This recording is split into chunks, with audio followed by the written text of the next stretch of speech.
Баршаңызға қайырлы күн. Бүгін мен сіздермен қызыл барқыт пирожныйын дайындайтын боламын. Жасалу жолы өте оңай және қарапайым болып келеді. Сіздермен бірге мен Мадина. Бізге керекті заттар жылы сүт, жұмыртқа, сары май, қосытқыш, қант және краситель ұн қажет болады.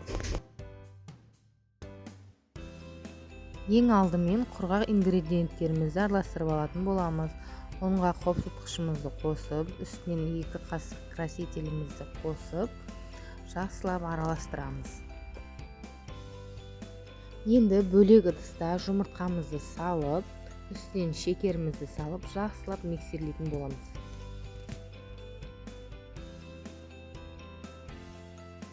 Енді үстінен сары майымызды салып, жақсылап миксерлейміз.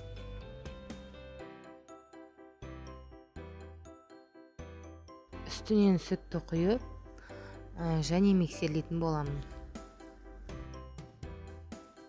Енді осы массамыздың үстінен құрғақ ингредиенттерімізді салып, жақсылап араластырамыз.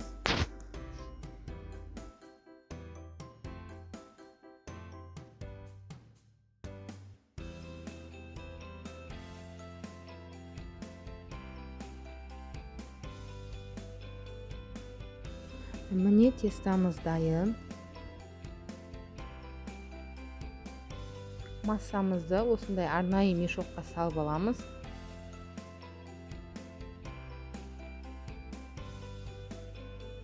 Пергамент төселген противенге осылай шеңбер етіп құйып шығатын боламыз. Аралары алшақ болуы қажет.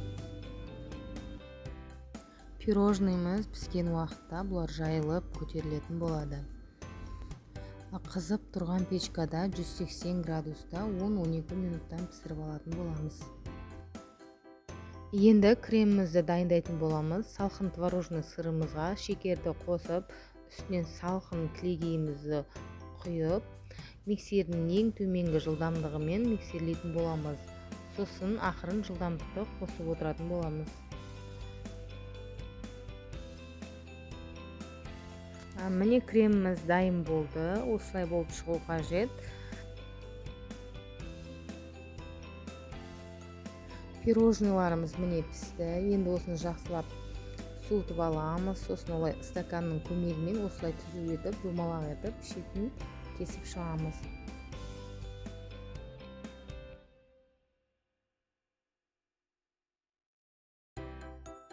Дайын кремімізді осындай арнайы мешокқа салып, пирожныйларымызға дөңгелек етіп жағып шығатын боламыз. Пирожныйға осылай кремді жағып болғаннан соң, екінші бетін осылай жабыстырамыз.